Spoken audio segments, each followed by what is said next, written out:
Amados hermanos, gracia y paz. Vamos a darle continuidad a la serie Un comentario bíblico a la epístola a los Colosenses. Hoy sería la consideración número 14 y la porción que nos toca hoy es desde capítulo 3, verso 15 al 17. Lo dijimos en las reuniones anteriores. Colosenses, el capítulo 1, introduce los saludos del apóstol Pablo a la asamblea. Les muestra cómo, estando él en la cárcel, él no podía ir a enfrentar la situación que estaban viviendo los hermanos en Colosa, en la Odisea y Hierápolis. ¿Por qué? Pablo estaba encarcelado y estaban introduciendo personas del gnosticismo, del misticismo, del legalismo y los judaizantes. Estaban minando la comunión. Pablo estaba encarcelado, no podía salir para ir personalmente a ayudar a la asamblea. Entonces, a través de tinta y pluma y por dirección del Espíritu, escribe esta carta, donde en el primer capítulo introduce un saludo, introduce cómo ellos han ido avanzando en la fe, y a partir del capítulo 2 empieza un aspecto doctrinal muy fuerte. Capítulo 1, capítulo 2 habla del aspecto doctrinal de quién es Jesucristo en la eternidad. Cómo el apóstol Pablo, para solucionar los problemas, lleva el corazón de los hermanos a Jesucristo, a que lo vean, a que lo conozcan, a que lo engrandezcan, ¿cierto? Y dimos un compartir que se llamó la supremacía del Señor Jesucristo.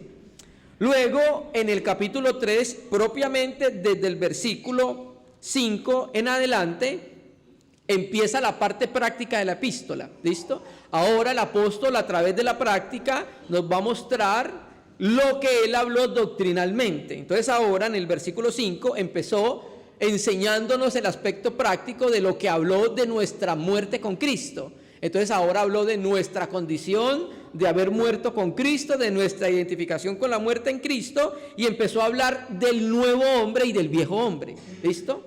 ¿Cuál es el viejo hombre? Que es un término propio de Pablo, el palaios antropos. Antropos es la palabra que significa antiguo en el griego. Entonces, hombre y palaios es antiguo, por eso está paleontología, palaios, antiguo.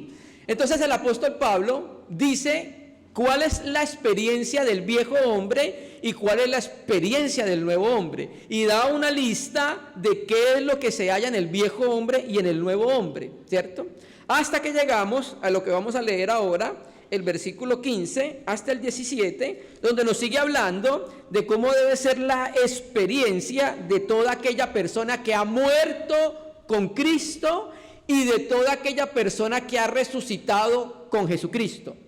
Ahora nosotros, o sea, cada uno de los creyentes sobre la faz de la tierra, estamos muertos y estamos vivos. ¿Qué significa eso? Que en el momento que creímos en el Señor, morimos juntamente con Él, viejo hombre. Pero cuando Cristo resucitó, todos los que habíamos muerto con Él, resucitamos con Él, y eso se llama la nueva creación. Todo aquel que ha creído en Cristo es una nueva creación, y por ser una nueva creación, su experiencia de vida debe concordar con lo que es. Por eso Pablo hablaba de que dejáramos de mentir, que nos apartáramos de toda inmoralidad sexual, que nos apartáramos de los pecados que son propios del viejo hombre: fornicación, impureza, pasiones desordenadas, malos deseos, avaricia. Luego hablaba de la ira, el enojo, la malicia, la blasfemia, palabras deshonestas de vuestra boca, las mentiras.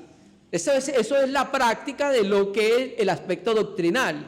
Todo eso se halla en el viejo hombre. ¿Listo? Nosotros morimos con el Señor, resucitamos con el Señor y tenemos una vida nueva. Pero en nosotros también hay una lucha, como dice Gálatas 5. El espíritu que está en nosotros se opone a las obras de la carne, porque las obras de la carne quieren tener la primacía en nuestra vida, y entonces hay una lucha. Nosotros tenemos una lucha interna. Nosotros somos una guerra andante, somos una batalla andante, porque constantemente, ahora que hemos nacido de nuevo y tenemos el Espíritu Santo, a través del Espíritu Santo en el interior, entonces tomamos de él para que el viejo hombre no gobierne y no reine la vida del cristiano. Y continuando en la experiencia de cómo debe ser la experiencia del nuevo nacido, dice el versículo 15: y la paz de Dios gobierne en vuestros corazones, a la que asimismo fuisteis llamado en un solo cuerpo, y sed agradecidos. Acá tenemos que mostrar, hay una variante de este versículo que lo voy a leer ahora en la Biblia Textual 4. Voy a considerar primero el aspecto de Reina y Valera 60, ese versículo, en el que tenemos nosotros, dice, y la paz de Dios. Esa palabra ahí es una continuidad, me sirve para unir con la idea anterior. Entonces, ¿cuál era la idea anterior? Que sobre todas estas cosas, vestidos del amor, que es el vínculo de la perfección, y, o sea, continúa todavía hablando de la nueva vestidura, que es utilizada como una metáfora. Entonces dice, y la paz de Dios. Dice Reina y Valera 60, ya vamos a mirar la variante es la paz de Cristo, ya la vamos a mirar ahorita. Entonces, primero examinemos la de Reina y Valera 60. Esta palabra, la paz de Dios, cuando nosotros examinamos el Nuevo Testamento griego, aparece 6 veces literalmente esta frase, el Dios de paz. ¿La ha leído? El Dios de paz aparece en Romanos 15:33, Romanos 16:20, 2 Corintios 13:11, Filipenses 4:9, 1 Tesalonicenses 5:23 y Hebreos 13:20. Ahí aparece esta expresión, el Dios de paz. ¿Listo? Cuando aparece esta expresión en el texto griego aparece así, el Dios de la paz. Y esa palabra de la paz, ese artículo determinado de la paz, me sirve para entender de dónde proviene la paz. ¿Quién tiene la paz? ¿Y quién la tiene? Dios. Dios es el Dios de la paz porque su experiencia, la experiencia de existencia de Dios es en paz. Dios no se turba por nada. Él es la paz. ¿Listo? Y entonces, como Él es la paz, de Él procede la paz. Por eso el término es el Dios de toda paz. Entonces, Dios es el origen de la paz. ¿Por qué? Porque Él vive en la paz y Él es la paz. ¿Listo? En un texto del Antiguo Testamento, en Jueces, yo sé que ustedes lo conocen, con Gedeón se llama a Dios como Yahvé Chalón. Así aparece en Jueces 6:24. Yahvé Chalón, que significa Yahvé es la paz. Este término en el Antiguo Pacto hace referencia a la seguridad, a la prosperidad, al bienestar y a una vida que se vive en plenitud delante de Dios. En el Nuevo Pacto aparece el término el Dios de paz, y Él es el Dios de paz en el Nuevo Testamento. ¿Por qué? Porque Él hizo la paz. ¿Con quién? Con todos nosotros, con todos los hombres. ¿Listo? Entonces, mediante la obra de Cristo, en Efesios 2:14, se ve claramente que Él hizo la paz con el pecador. Y aquel pecador que cree en la obra de Cristo entra en una relación de paz con Dios. Él ya la hizo en nuestro Señor Jesucristo. Había algo que nos tenía enemistados con Dios y era el pecado. Envía a su Hijo Jesucristo, muere por nuestros pecados, y todo aquel que cree, entonces entra en una relación de paz que antes no tenía con Dios por causa del pecado. ¿Listo? Entonces el apóstol Pablo tenía un deseo, que todos nosotros experimentásemos personalmente al Dios de la paz. Hay un texto, vamos a leerlo, ahí en Tesalonicenses, segunda a los Tesalonicenses, capítulo 3, versículo 16. Segunda Tesalonicenses 3:16 dice: y el mismo Señor de paz os dé siempre paz en toda manera, el Señor está con vosotros. ¿Listo? Entonces estamos viendo que el Señor que posee la paz da abundantemente su paz para que el cristiano tenga su experiencia de vida ¿en qué? En paz. ¿Cómo es una experiencia de vida en paz del creyente? Bueno, debe ser una experiencia donde no dependa de nada de este mundo para su serenidad. Muchas veces hay paz en nuestro corazón solamente cuando la nevera está llena. Y cuando está llena, hay paz en nuestra vida. Entonces la paz de la que habla Dios es una paz que no tiene que ver con el mundo. ¿Listo? Esa paz se basa enteramente en la obra de Jesucristo en la cruz. Él es nuestra paz. ¿Listo? William MacDonald dice: la paz no es el cese de la persecución, sino de la serenidad del corazón que proviene de la fe en Dios y que es independiente de las circunstancias. Muchos de nosotros conseguimos paz cuando todo en nuestro entorno está muy bien, está tranquilo, no hay problemas de ninguna manera. Pero Dios habla de que la paz debe venir cuando hay turbulencia en todo el entorno. ¿Por qué? Porque la paz proviene de aquel ser que está enteramente en paz. Y Él no es Él, en Él no hay turbación de ninguna manera. Nada puede hacer que el Dios de la paz pierda la paz. Ni siquiera nuestros niños chiquitos. Él está impasivo. A mí me impresiona Dios porque Él es un ser tan diferente a nosotros en el sentido de que Él es inmutable. Él no se inmuta por nada de las cosas que suceden en el entorno. Guarda silencio, está tranquilo y espera para actuar. Nosotros no. 1, 2, 3. ¿Listo? Pero ahora quiero que leamos la variante. ¿Cuál es la variante? Vamos a ver acá. Los manuscritos griegos tienen una variante de esta palabra. Vamos a leerlo acá en la Biblia Textual 4. ¿Cierto que nos prendemos rapidito? Parecemos un fósforo. Colosenses 3, el 15. Voy a leerlo en la Biblia Textual 4, que es la variante. Y la paz de Cristo, ¿ves? Ahí en la Reina y Valera 60 hablaba de la paz de Dios. Ahora habla de la paz de Cristo porque los manuscritos más antiguos dicen así: la paz de Cristo. Ahora consideremos cuál es la paz de Cristo. Hay un versículo que yo sé que ustedes lo saben, que sabe a qué se refiere la paz de Cristo. Vamos a leerlo en Juan 14, verso 27. Juan 14, verso 27. La noche que el Señor fue entregado, acontecieron los capítulos 13, 14, 15, 16 y 17. Todo sucedió en la misma noche. Y los discípulos estaban turbados por lo que habían escuchado del Señor. Y entonces el Señor les dice en el verso 27: la paz os dejo, mi paz os doy.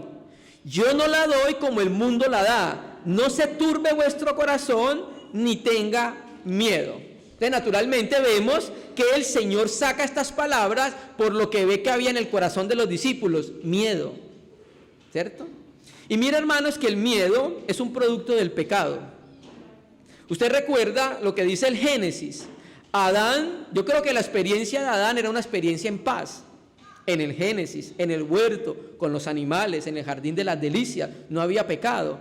Pero cuando Adán peca, una de las primeras experiencias que él muestra es ¿qué? Miedo. Y el Señor le pregunta: ¿dónde estás? Y él dice: tuve miedo. ¿Quién te enseñó que era eso? Adán no sabía que era el miedo, ¿cierto? Entonces aquí vemos que el Señor iba a dejar algo. ¿Qué? Su paz. ¿Por qué? Porque Cristo no tenía nada material que dejar en su encarnación. Ya todo estaba comprometido. Me refiero, los vestidos eran para los soldados que lo crucificaron. Su madre era ¿para quién? Para Juan. Su reino era ¿para quién? Para el ladrón arrepentido. ¿Cierto que sí? Y el Espíritu lo daría al Padre cuando muriese. Su cuerpo para José de Arimatea, para que lo llevara al sepulcro, ¿cierto? Entonces el Señor Jesús no tenía nada material que darle a sus discípulos, pero les iba a dejar algo muy importante. ¿Cuál? Mi paz, hermano. ¿Listo? Y vemos que esta paz tiene dos aspectos relacionales. ¿Cuál? Uno, la paz que nos dejó, y la paz de Él. Son dos aspectos que nosotros debemos entender. Uno, la paz que nos dejó es que una restauración correcta con Dios, quitando del medio el pecado en la cruz del Calvario. Por eso, Romanos capítulo 5, vamos a leerlo. Romanos capítulo 5. Romanos capítulo 5, verso 1. Voy a leerlo de la Biblia textual 4 porque tiene una mejor traducción. La Reina Valera 60 dice: justificados pues por la fe, tenemos paz para con Dios mediante nuestro Señor Jesucristo. Reina Valera, la Biblia textual dice: por tanto, habiendo sido declarados justos por la fe, tenemos paz con Dios por medio de nuestro Señor Jesucristo. Entonces, ¿qué vemos? Que hay una paz de relación con Dios. Esa fue la paz que nos dejó Cristo cuando murió por nosotros en la cruz del Calvario. Nos colocó ahora en una relación correcta con Dios. No había paz entre Dios y nosotros, estábamos enemistados por el pecado. Viene, muere en la cruz por nuestros pecados, ahora nos deja, dice: mi paz, la paz les dejo. Mire que primero dice: la paz les dejo. ¿Cuál es esa paz? Paz con Dios que no teníamos. Ahora estamos en una correcta posición ante el Dios creador de todas las cosas. Pero el texto también es claro cuando dice: mi paz os doy. El texto griego dice: mi paz, la mía. ¿Listo? ¿A qué se refiere el Señor Jesucristo cuando dice que mi paz? ¿Listo? La paz que Cristo experimentó como hombre. Hermano, pero es que Dios está en los cielos y para Él es muy fácil vivir en paz. Bueno, el Señor vino y se encarnó. Y en la encarnación, que interactuó con todos los hombres, donde fue crucificado, donde fue golpeado y donde fue engañado, en ese momento Él vivió en paz. Y esa paz nos la deja.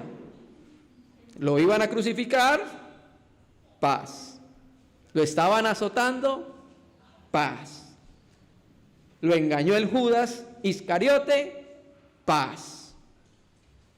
Y el Señor entonces vivió en paz. Esa paz personal de Cristo es la que nos deja a nosotros. Y esa paz el Señor está pidiendo que se traslade a nuestra experiencia de vida cristiana. Ahora surge una pregunta: ¿cómo yo puedo vivir la paz de otro? Nosotros conocemos hermanos, los cuales son muy pacíficos. Y usted a veces se dice: y me gustaría ser como el hermano. Es pacífico. ¿Cómo hace usted para vivir la paz de él? No puede. ¿Cómo hacemos para vivir la paz de otro? Preguntamos nosotros. Y este otro sería la paz de Cristo. ¿Cómo se vive la paz de Cristo? Cuando el creyente vive la vida personal de Jesucristo. Dicho de otro modo, cuando la vida de Jesucristo se hace vida en mi vida, y cuando la vida de Él se hace vida en mi vida, entonces ahí el cristiano puede tener una experiencia de la paz de Cristo. La paz les dejo, una paz de relación con Dios, mi paz les doy en nuestro corazón. ¿Listo? Y entonces esa paz ya el Señor nos la dio como un don permanente, porque dice: les dejo. Ahí se las dejo. No le puedo dejar nada más. Es que mi reino no es de este mundo. Le puedo dejar la paz porque la necesitamos. Usted no ha visto que los saludos siempre apostólicos, ¿cuáles son? Gracia e Irene, la palabra griega para paz, y paz. ¿Por qué? Porque nosotros necesitamos paz en el corazón constantemente, y más para vivir en un mundo que está en contra de nosotros, hermano. ¿Listo? En contra de los creyentes. Entonces, cuando el creyente se introduce en un conocimiento profundo, en una comunión interior con su Señor, entonces va a empezar a vivir la paz. Y ese creyente va a tener lo que dice Mateo en el Sermón del Monte: bienaventurados los pacificadores. ¿Listo? Entonces, hermano, esta paz, el Señor dijo en Juan 14, mi paz les dejo, mi paz os doy. Yo no la doy como la da el mundo. Quiere decir entonces que esta paz que el Señor nos da, no la encontramos en el mundo. En el mundo no está la paz, hermano. El mundo tiene una manera de hacer la paz. Pero esa paz que el mundo quiere hacer es una paz desligada de la verdadera paz, porque la paz es Jesucristo en el corazón de la persona. Si Cristo no está, no hay paz, hermano. Entonces el mundo tiene una idea equivocada de lo que es la paz. ¿Por qué? Porque es un concepto según su pensamiento. Pero cuando nos acercamos a las Escrituras entendemos cuál es la verdadera paz y de dónde proviene la verdadera paz. Por eso esta es la hora, han pasado 6.000, 7.000 años desde la creación de Adán, que el hombre está buscando la paz en el mundo y no la ha encontrado. ¿Por qué? Porque es que ahí no está. La paz es espiritual y viene por recepción del Espíritu Santo cuando creemos, hermanos. ¿Listo? La paz de Dios, voy a volver a la Biblia textual 4. ¿Por qué? Donde dice gobierne, el texto griego dice: la paz de Dios sea árbitro en vuestros corazones. Reina Valera 60 dice gobierne, pero el texto griego más exactamente dice árbitro. Y se traduce literalmente actúe como árbitro. Arbitrar o decidir. ¿Listo? Entonces este verbo es la única vez que aparece en el Nuevo Testamento griego. Y significa entonces mediar como un árbitro. Hace referencia en su contexto histórico a que en las pruebas atléticas de los griegos tenían jueces, que los jueces servían como árbitros. ¿Listo? Entonces, ¿qué significa eso? ¿Qué significa que la paz de Dios sea árbitro en nuestros corazones? Significa que la paz de Dios debe ser decisoria en los asuntos de los corazones de los creyentes. Hermano, nosotros muchas veces tenemos conflicto para tomar ciertas decisiones, para hacer ciertas cosas, ¿cierto? Hay una lucha interior en nosotros y necesitamos un árbitro que resuelva esas disputas que hay en nuestro corazón. ¿Listo? Entonces ese árbitro en nuestro corazón va a ser la paz. Hay argumentos de un lado, hay argumentos de otro lado. ¿Será que lo hago? ¿Será que no lo hago? ¿Me baño con agua caliente? ¿Me baño con agua fría? No sé qué hacer, Señor. Entonces cuando no sé qué hacer, la paz de Dios, que es experimentada en el corazón del creyente, Él nos va a ayudar a presidir sobre nuestro corazón, y la paz de Dios debe tener la última palabra. Este texto es muy importante cuando hay duda en nuestro corazón. Una pregunta importante es: ¿lleva paz? ¿Eso que tú vas a hacer trae paz a tu corazón, a tu conciencia, o no te sientes tranquilo? ¿O sientes que todavía no está el asunto tan claro, que no sé qué hacer? Bueno, por eso dice el texto: la paz de Dios sea árbitro en nuestro corazón. Entonces ahí, cuando nosotros no tomamos la decisión por nosotros mismos, porque nosotros quisiésemos irnos para Aruba, ¿cierto? Pero la decisión es que nos vamos para Grecia. Entonces ahí en ese momento es cuando la paz de Dios me indica, me trae paz para un lugar. Y yo sé que es la experiencia de muchos hermanos. Yo sé que muchos hermanos en momentos conflictivos han echado mano a una paz interior, aquello que le da paz, y es lo que les puede ayudar a seguir adelante. ¿Listo? Entonces la paz de Dios, de Cristo, sea árbitro ¿en dónde? En el corazón, a la cual ciertamente fuisteis llamados en un solo cuerpo. Entonces, ¿qué quiere decir esto, hermano? Que nosotros, ya trasladándolo a la vida de la iglesia, a la asamblea, quiere decir que fuimos llamados a vivir en la iglesia en la esfera de la paz de Cristo. No solamente es un asunto personal la paz, sino que se debe traer a la experiencia comunitaria o a la experiencia de la comunión, hermanos. ¿Listo? Cristo es un cuerpo con muchos miembros, ¿listo? Y cada miembro es llamado no solamente a mantener la unidad en el vínculo de la paz, ¿cierto?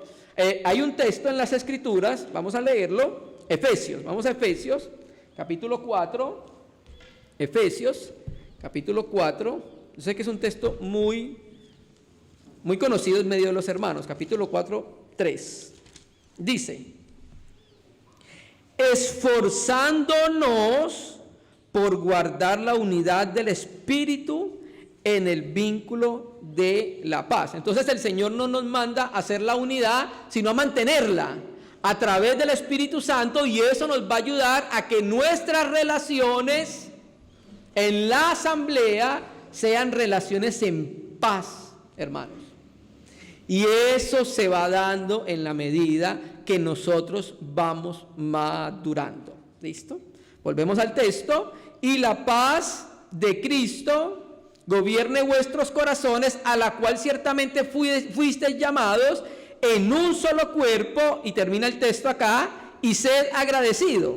Recuerde que en los versos anteriores habló de la vida cristiana, de las virtudes de la vida cristiana como vestido.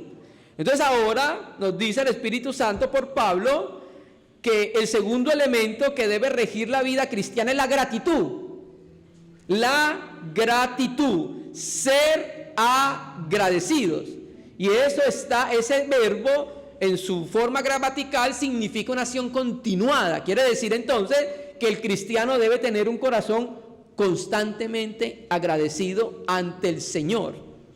La gratitud es la respuesta del creyente a las bendiciones que ha recibido.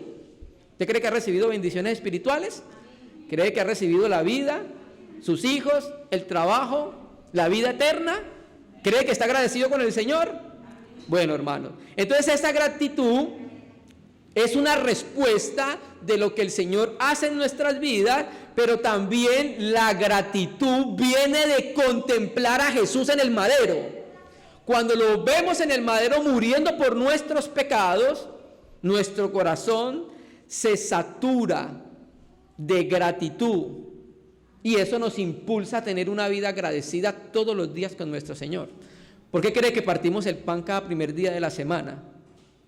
Para pasar nuevamente por nuestro corazón la obra de Cristo y mantener una actitud de agradecimiento al Señor por todo lo que hizo por nosotros y por todo lo que nos da cada día, hermanos.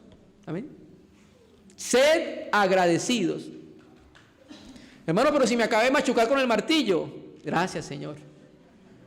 Todo. Sed agradecido. Y esto, yo sé que es una palabra muy simple y muy corta, pero hay veces cuesta tanto en muchos cristianos ser agradecido a Dios por todas las cosas. Es muy difícil. Y eso tiene que ser un proceso de maduración. Por eso es tan difícil esta pequeña palabra pueda tener una realidad en la experiencia nuestra, hermano. Tiene que ser una mente transformada que pueda agradecer al Señor por todas las cosas. Verso 16. Ahora dice, la palabra, estoy en Efesios, verso 16. Voy a citar de memoria, pero vamos a leerlo más seguro. La palabra de Cristo, leo de la Biblia textual, viva en vosotros abundantemente, con toda sabiduría, enseñándoos y amonestándoos unos a otros con salmos e himnos y cánticos espirituales, cantando con gratitud en vuestros corazones. ¿Listo? Ahora Pablo pasa a la forma de adoración pública en la asamblea. ¿Listo? Todo esto que estamos hablando, que debe ser una realidad personal en nosotros, también debe ser llevada a la experiencia de la asamblea. Y aquí, continuando con la idea, Pablo nos dice que la palabra de Cristo, o sea, la palabra que debe abundar en la comunión es la palabra de alguien, no es la nuestra. No nos podemos parar a predicar para motivar a los hermanos o para volverlos sentimentales o hablar constantemente de mi experiencia. Cuando estamos en la asamblea hablamos de la palabra del Señor, de lo que Cristo dice, de lo que Cristo hizo, que es lo que nosotros necesitamos escuchar. El Señor dijo: no solo de pan vivirá el hombre, sino de ¿qué? Toda palabra que sale de mi boca. Entonces eso es lo que necesitamos. Mis palabras son espíritu y vida, y lo que nosotros necesitamos en nuestro interior es la vida de Él que están en sus palabras. ¿Listo? Entonces, cuando dice la palabra de Cristo puede referirse o a la enseñanza de Jesús en su ministerio, ¿listo? O a la palabra que enseña la iglesia acerca de Jesucristo. Esa es la palabra de Cristo que debe abundar ricamente en la iglesia. Vamos a leer un versículo. Efesios, capítulo 2, versículo 20. También puede tratarse entonces de las enseñanzas de Cristo recogidas por los apóstoles, que son la base de la fe sobre la que se edifica la iglesia. Ojo, no son los apóstoles. El Señor Jesucristo, cuando habló con el apóstol Pedro, allá en Mateo 16, todos lo conocemos, Pedro por revelación divina se da cuenta quién es Jesús. Y le dice, tú eres el Cristo, el Hijo del Dios viviente. El Señor le dice, bueno, por causa de esa revelación, ahora yo te digo que tú serás llamado Cefas, y sobre esta piedra edificaré mi iglesia. ¿Qué es la piedra ahí? Sabemos que el romanismo dice que es Pedro. Es imposible que la iglesia esté edificada sobre un hombre como Pedro, porque un hombre como Pedro es como nosotros, de 10 pareceres. Por ejemplo, Mateo 16, Pedro confiesa que el Señor es el Cristo. Bienaventurado eres. Lea 3 versículos, ahora el Señor le dice a Pedro, apártate de mí, Satanás. Y no porque el diablo se le había metido, porque las intenciones de Pedro eran igualitas a las del diablo en ese momento. ¿Cuál? Cristo vino a morir por los pecados. Y Cristo dijo que él iba a morir por los pecados. Y Pedro le dice, no, Señor, ¿cómo? No, que vas a hacer eso, no. Por eso le dice Satanás, porque en ese momento tenía el mismo sentir de Satanás. Entonces mire que en un momento está en la gloria, en la luz, en las alturas, y en otro momento está en la tierra. ¿Usted cree que la iglesia puede ser edificada sobre personas como Pedro, como nosotros? No, imposible. Entonces la piedra sobre la cual se edifica la iglesia son las palabras de Cristo dichas por los apóstoles. Eso sí nos edifica, eso sí nos mantiene estables. Efesios 2:20 dice, edificados sobre el fundamento de los apóstoles y profetas, siendo la piedra del ángulo el mismo Cristo Jesús. ¿Listo? Entonces los apóstoles, aquí es el colegio apostólico, son los apóstoles tanto del Espíritu como del Cordero. Y tenemos que hacer esa aclaración, porque hay apóstoles del Cordero, 12, número cerrado, pero están los apóstoles del Espíritu. Esto ya lo hemos considerado en algunas reuniones. Entonces ellos son enviados con la autoridad de Dios para establecer las bases de la doctrina y los ordenamientos sobre los cuales descansa la iglesia, la doctrina apostólica, ¿cierto? Entonces, por eso Pablo en 1 Corintios 14, reconozca que lo que les escribo son mandamientos del Señor. Quiere decir que estaba diciendo que las palabras que ellos estaban hablando tenían la propia autoridad del Señor. Y esas son las que sirven para edificar, fundamentar la iglesia. ¿Listo? Entonces aquí se presenta a Jesucristo como la piedra angular. Esta figura tiene como 2 sentidos. Y hay uno de ellos, el sentido de la piedra angular, es una piedra, una columna vertical con bases abajo que une las 2 paredes, tanto de gentiles como de judíos, para formar un solo cuerpo. Entonces Jesucristo es el fundamento y sus palabras que fueron dadas a los apóstoles aparecen como fundamento.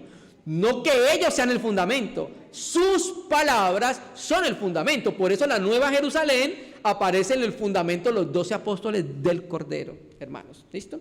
Volvemos a Colosenses, dice, verso 3, 16, dice, la palabra de Cristo viva. Y esta palabra viva significa habitar. La palabra griega einoqueo significa habitar, morar en su propia casa, vivir. Mire lo que está diciendo el apóstol Pablo a la asamblea, en las reuniones de asamblea, individualmente también. Esa palabra que es la palabra de Cristo en los apóstoles, en las escrituras, esa palabra debe vivir, residir, morar y habitar y estar presente entre los creyentes. ¿Listo? Entonces, ¿qué entendemos con esto? Que la palabra de Dios debe estar presente individualmente en la asamblea y colectivamente en la asamblea. Cuando nosotros nos reunimos, solamente debemos hablar de Cristo y este crucificado y todo lo que Él representa. ¿Listo? Y esa palabra debe abundar. El texto griego dice, la palabra de Cristo habite ricamente. Por eso hacemos énfasis en que en la asamblea se debe exponer constantemente la palabra de Dios. Y toda enseñanza debe descansar en la palabra.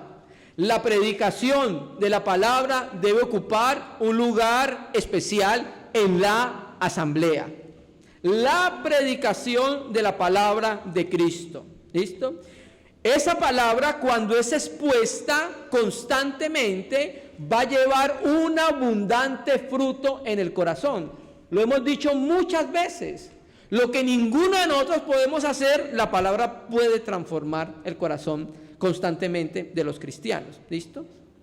Entonces, cuando esa palabra de Cristo abunda, podemos hacer tres cosas: enseñarnos, exhortarnos y adorar a Dios. Repito, cuando la palabra de Cristo abunda, podemos enseñarnos en base a la palabra, podemos exhortarnos unos a otros en base a la palabra y podemos adorar a Dios en base a la palabra. Vamos a mirar. Primero, enseñando. ¿Listo? Entonces, la palabra del Señor debe ser enseñada en las escrituras, en la iglesia. ¿De qué nos habla esto?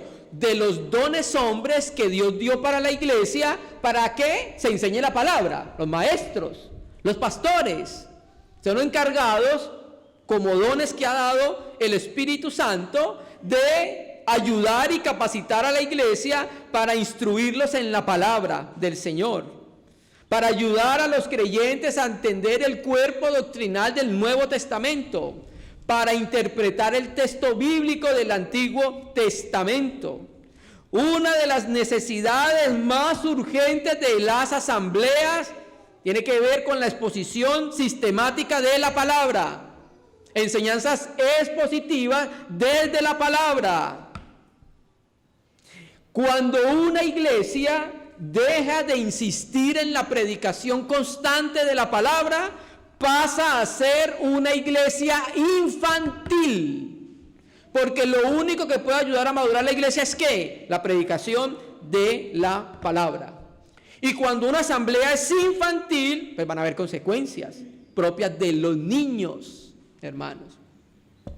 Entonces, por eso, la palabra de Cristo debe abundar.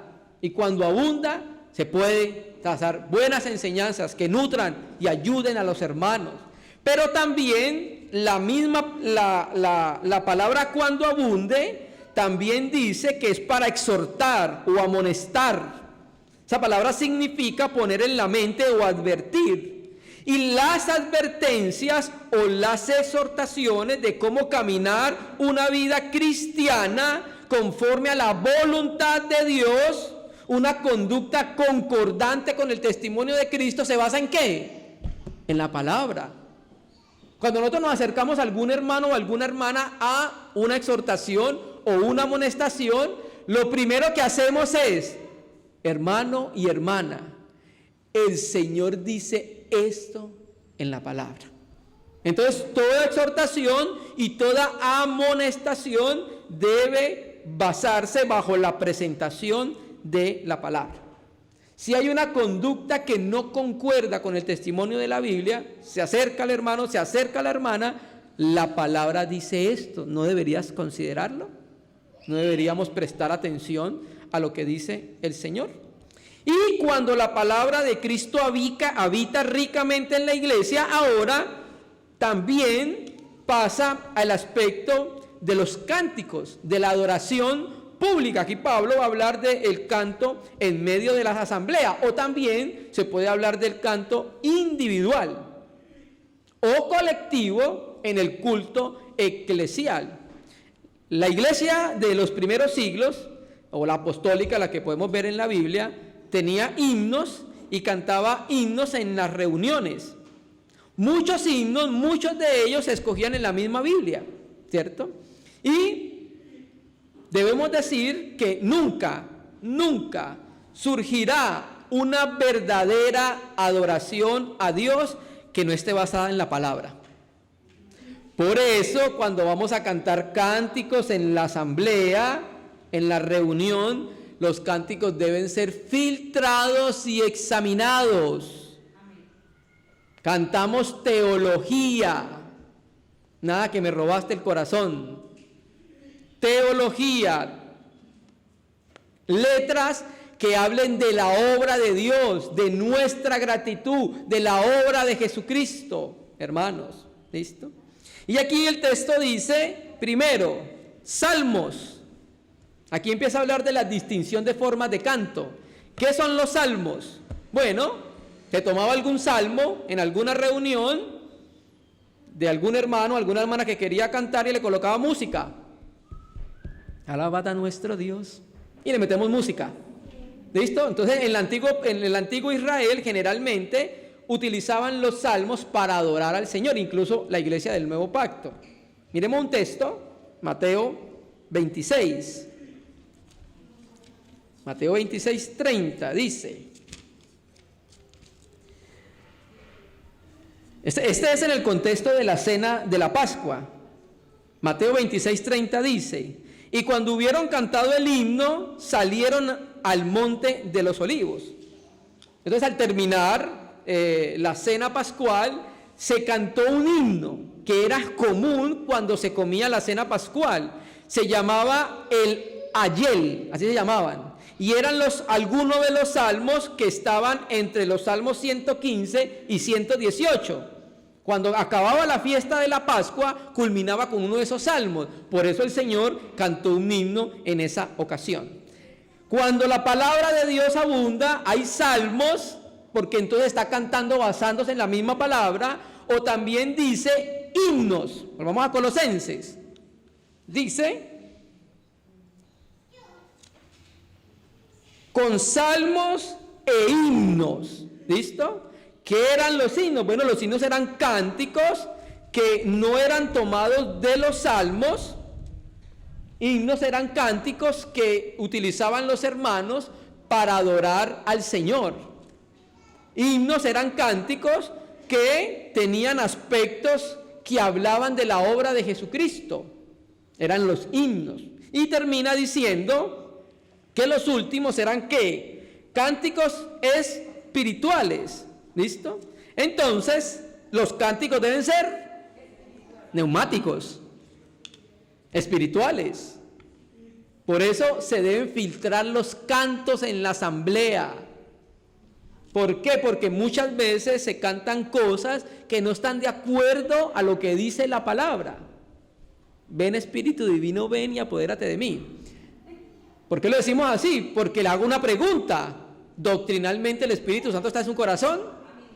Pues amén. ¿Cuándo? Cuando creyó en el Señor. ¿Que hay que ser lleno del Espíritu? Claro que sí. Constantemente, como dice Efesios. Pero el Espíritu ya vino. ¿A quién le está pidiendo entonces que vengan cuando se canta ese cántico? Bueno, entonces por eso nosotros, los cánticos deben ser espirituales. Cánticos espirituales compuestos por la misma iglesia. Nos miramos, hermano, tengo un cántico, vamos a mirarlo. Ah, sí, claro, da todo honor al Señor, da toda gloria al Señor, da toda gratitud al Señor, teológicamente está bien, vamos a alabar al Señor con esos cánticos. Porque la iglesia en los primeros tiempos lo hacía. Y termina el texto: cantando con gratitud en vuestros corazones a Dios. ¿Listo? Entonces, en la adoración corporativa debe ser una adoración siempre de agradecimiento al Señor. La gratitud impulsa al cántico, hermano. Se alaba a Dios agradeciéndole por lo que Él hizo y se adora a Dios por lo que es a través de los cánticos. ¿Listo? Recuerde que esta palabra con gratitud ya se dijo en el verso 15. Sed agradecidos nuevamente. O sea que Pablo quería enseñar a la iglesia que estuviera agradecida. Y terminemos con el verso 17. Y continuidad, una conjunción. Todo lo que hagáis de palabra o de obra, hacedlo todo.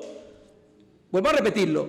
Y todo lo que hagáis de palabra o de obra, hacedlo todo en el nombre del Señor Jesús, dando gracias a Dios Padre por medio de Él. ¿De quién es ese Él? El Señor Jesucristo. Entonces, todo lo que hagáis de palabra o de obra, bueno, ¿de qué estamos hablando? De la palabra de Cristo, de la palabra de Dios, verso anterior.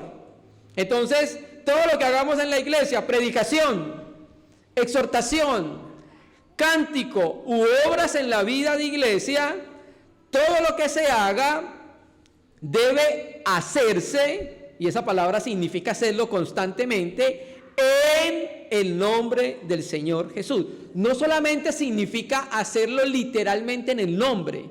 ¿Ustedes no recuerdan los exorcistas ambulantes en Hechos que trataron de expulsar un demonio y entonces dijeron así: os conjuro por el Jesús que predica Pablo que salgas de él? Utilizaron literalmente el nombre y ¿qué pasó? No pasó nada. ¿Listo? Entonces, cuando dice que en el nombre del Señor Jesús, significa hacerlo en una vida de unión con Cristo.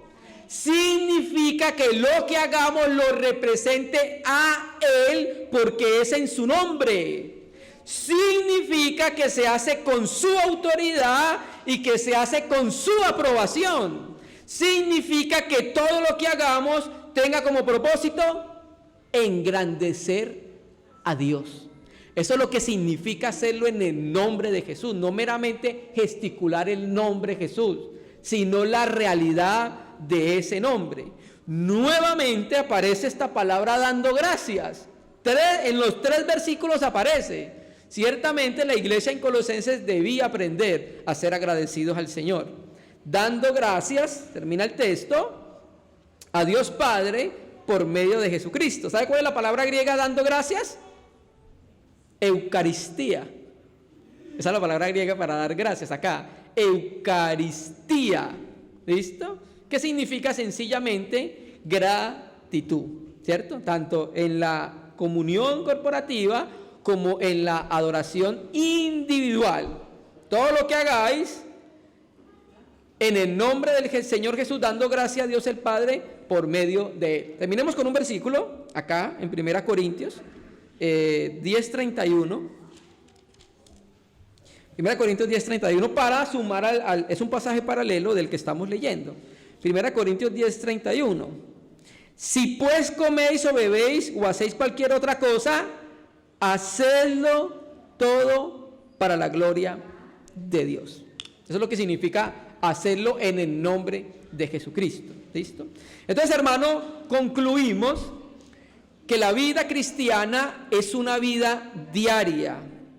El Hijo de Dios debe mostrar en su manera de vivir lo que Cristo ha hecho en su vida. El cristiano que honra y agrada al Señor pone en práctica el ser una nueva creación, hermanos amados. ¿Listo? Entonces, el cristianismo no es nada más y no es nada menos que la vida de Cristo manifestada en nuestros corazones, hermano. Amén. Entonces, hermano, Dios mediante, en la próxima reunión vamos a considerar la porción de Colosenses, capítulo 3, versos 18 al verso 21, que nos habla de consejos para los padres, de consejos para las esposas, de consejos para los esposos, de consejos para los hijos, luego consejos para los amos y luego consejos para los siervos. Entonces, en la próxima reunión de Colosenses vamos a abordar un aspecto más práctico todavía, porque vamos a hablar del entorno familiar, de los esposos, de las esposas, de los padres y de los hijos.